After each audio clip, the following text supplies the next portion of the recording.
worship mood for us. I also want to thank Jared Hankinson is a junior and going to be playing some special music. Jared, we were looking for some students to play, he said, "You got to get Jared. He's so good." So we're really excited that you're here today. Taylar Tramil is going to lead us in liturgy and prayers, and Larry Haynes is our preacher today. Larry is a senior religious studies major, and this is the first time he's preaching in chapel. We're so excited, Larry. It was kind of hard to get Larry up here. We had to do a coordinated effort of, okay, you ask him at this time and this time and this time. We had all the Lux staff asking Larry to give the message, and he's got a great one, so I'm really thankful Larry's up here to follow the Spirit and to share his words with us. On the back of your bulletin, you'll see some announcements. Next Monday in chapel, John Salazar, Director of Residence Life, is going to be giving the message. And then you'll see we're on break on Monday, October 15th, so we won't be having chapel that Monday. But now I invite you to open your minds and your hearts to the presence of God in this place.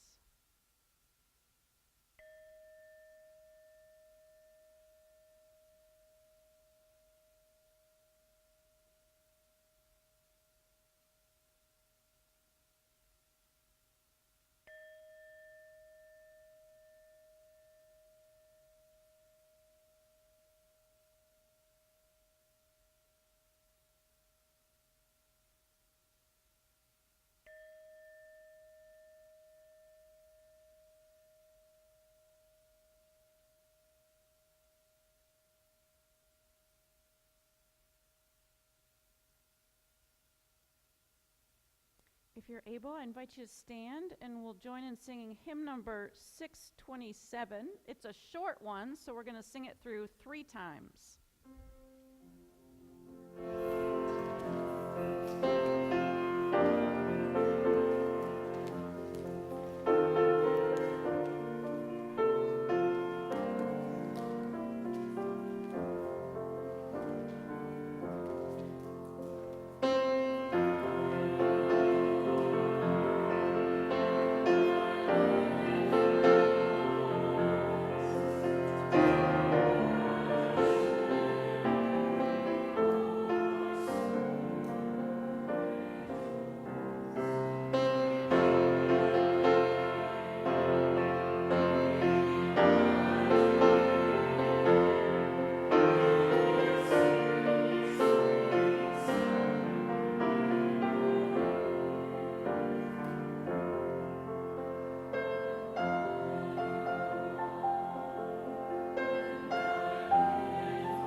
You may be seated.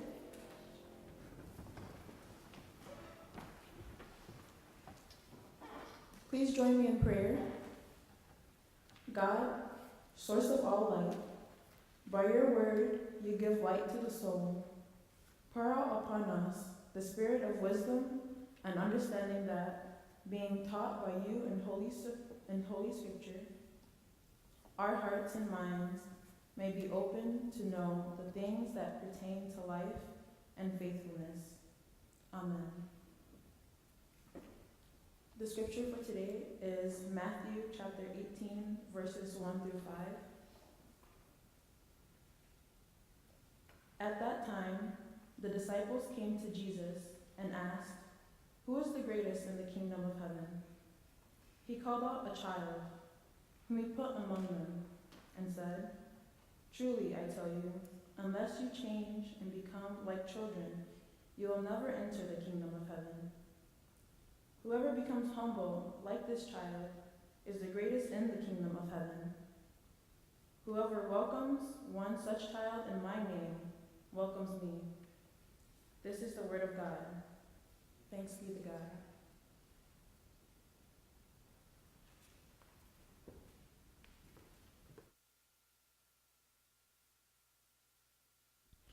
Hello, hello. Can you guys hear me? Okay.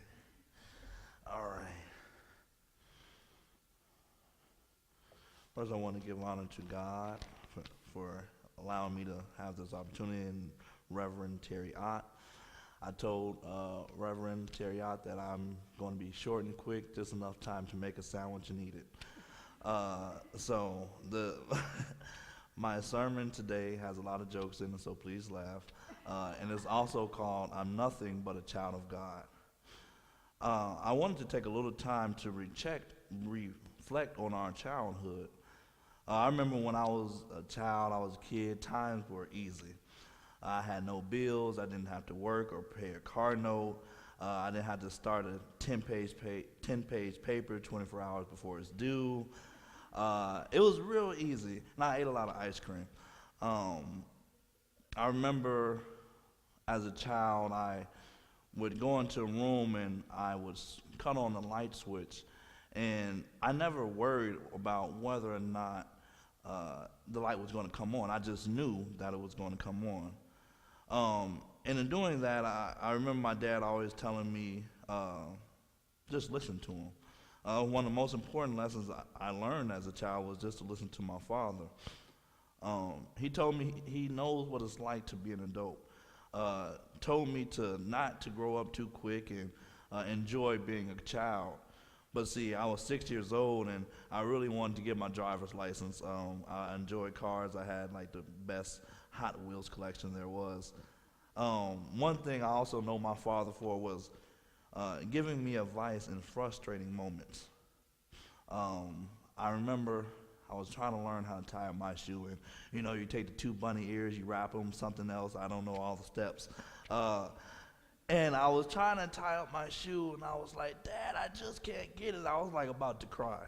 And my dad said, "Son, see, you're working yourself up, and just calm down." He showed me one more time how to tie it. And about 4 more hours later, I finally learned how to tie my shoe. So no tears involved. But one thing is, I always leaned on my dad for reassurance. That's one thing I always tell him that I'm grateful for, is that he always gives me some type of reassurance and lets me know that I don't have to be too stressed out. In the scripture, I imagine the disciples as being those know-it-all people. They had made it to adulthood. They asked Jesus, "Well, Jesus, we've been walking with you and teaching, healing, prophesying, and doing all these great miracles with you. We've stuck by your side even when they were trying to kill you and kill us. So who's the greatest in heaven?"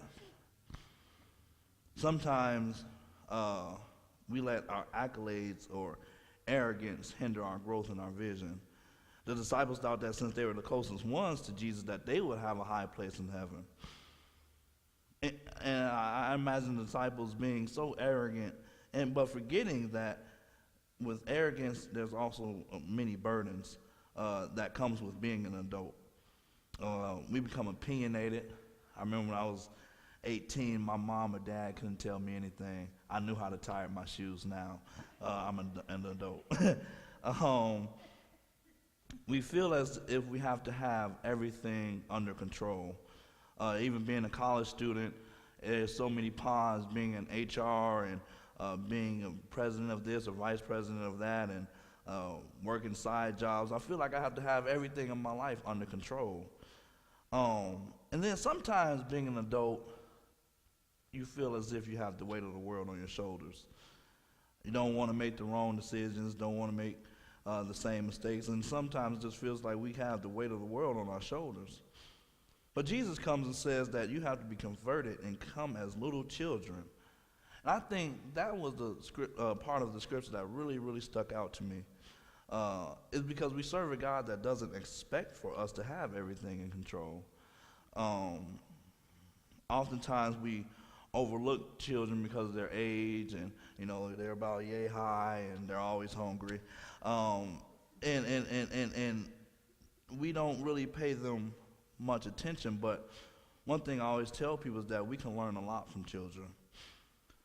One thing that we can learn is that they are vulnerable and completely dependent on our parents. There was a time where I couldn't cook, I could barely feed myself. So I was completely dependent on my mom and my dad. And this is how we must be. We must learn how to be completely dependent on God. Children have a deep belief system. You can tell a child that they can walk on water, and as soon as they walk on water, Santa Claus is going to come falling out of the sky, and they will believe you.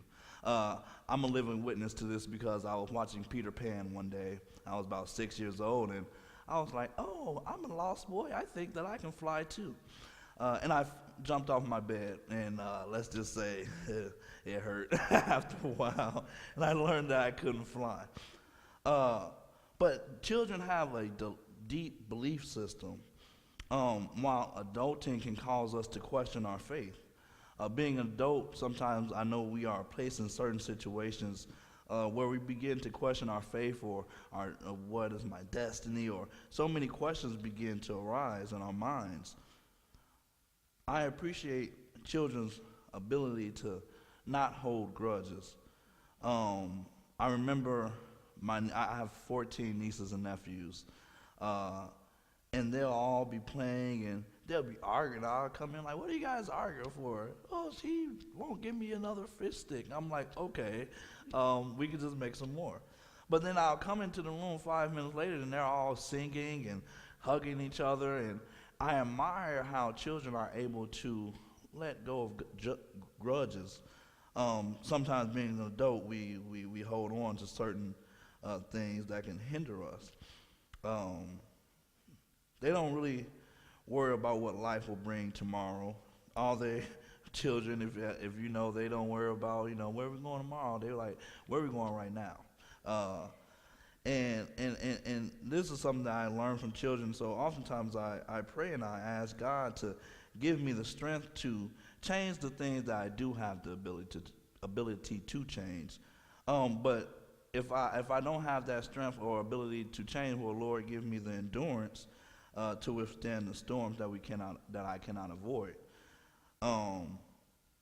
One last thing about children is that they are at the peak of curiosity. I don't know about you, but my nieces and nephews can ask me 100 questions at a stoplight. And I'm like, what? I don't know the answers to everything. But one thing that I look at and I say, well, we should maintain that same energy when seeking God and seeking faith. There's nothing wrong with questioning things, but there's nothing wrong with questioning things, but we should also maintain that same deep belief in God that children have. In closing, the goal is to grow in Christ. We all want to grow and mature and become these adults with these high-paying jobs, right? But maintaining humility, being humble, is the key. Learning how to be humble is when the blessings of God rush into your life. I always classify being humble as stepping back and allowing God to take over the situation. Because we serve, like I said earlier, we serve a God that doesn't expect us to have it all in control. Every once in a while, say to yourself, I'm nothing but a child of God. And when someone asks you why you're going trick-or-treating, tell them Larry said it's okay to be a kid again. Thank you. There you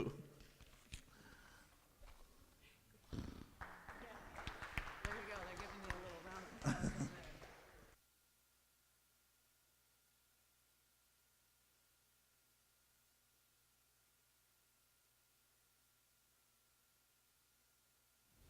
All right.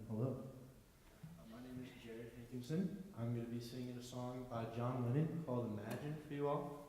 And just connecting it to the great words Larry just gave. You know, I feel like Lennon asks us to do a lot in this song, but hearing what Larry just said, I feel like Lennon asks us to be that child, be that humble person, be that person that steps back, doesn't hold grudges, doesn't be angry, all that stuff. So here we go.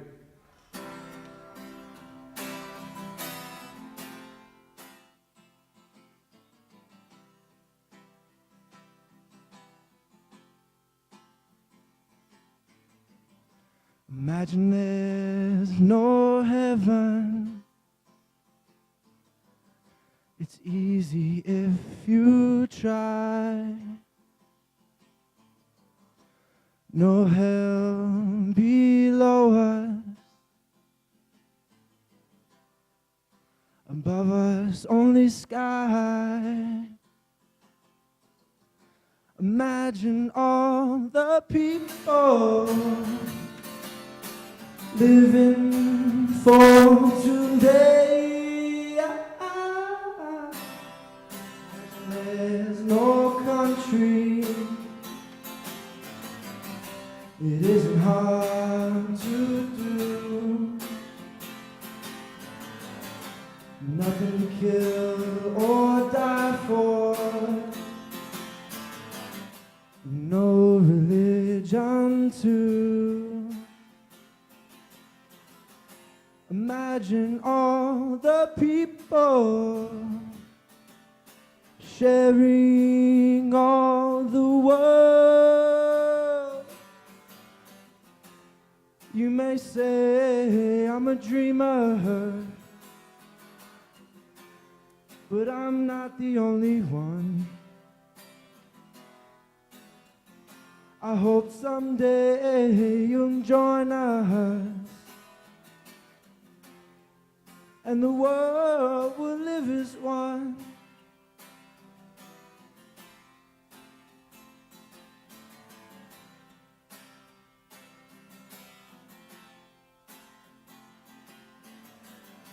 Imagine no possession. I wonder if you can. No need for greed or hunger. Brotherhood of man. Imagine all the people sharing all the world. You may say I'm a dreamer, but I'm not the only one. I hope someday you'll join us, and the world will live as one.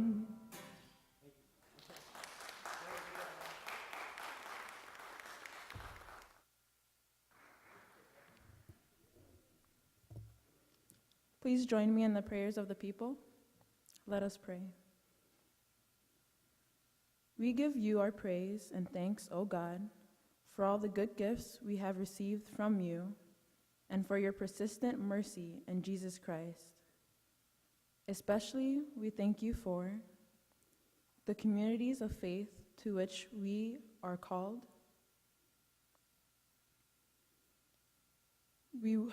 Work we have accomplished that is pleasing to you.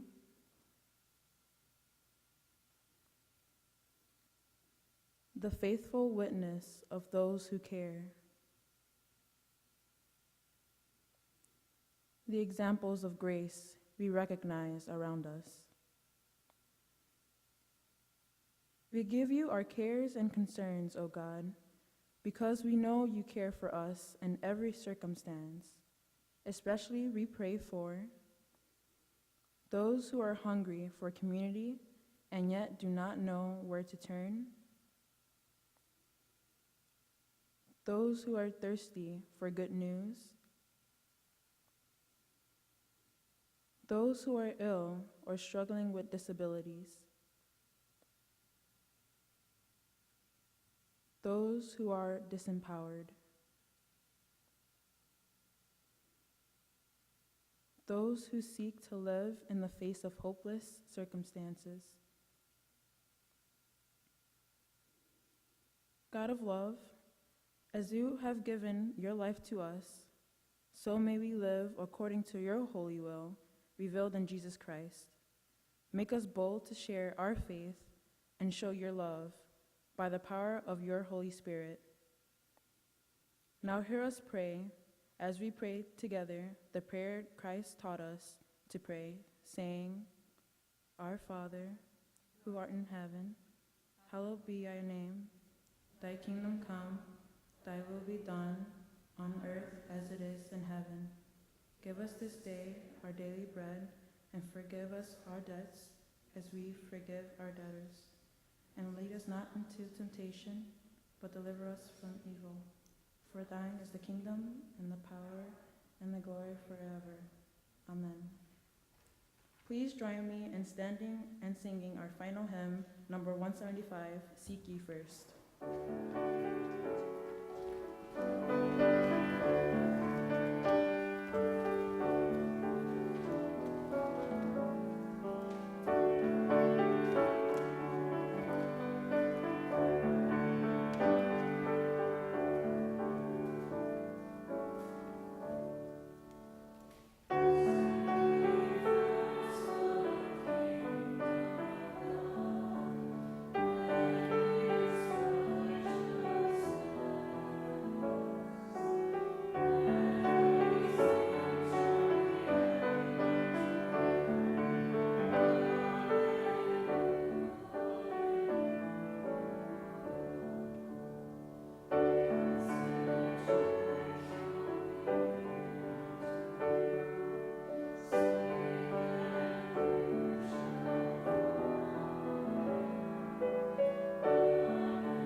Message today. Thank you, Jared, for your music. And now may we leave this chapel service today more like little children than when we arrived, more humble, more curious, more reliant on the God who guides us. And may the grace, hope, peace, and love of God the Creator, God the Redeemer, and God the Sustainer be with us all now and forevermore. Amen. Go in peace, everyone.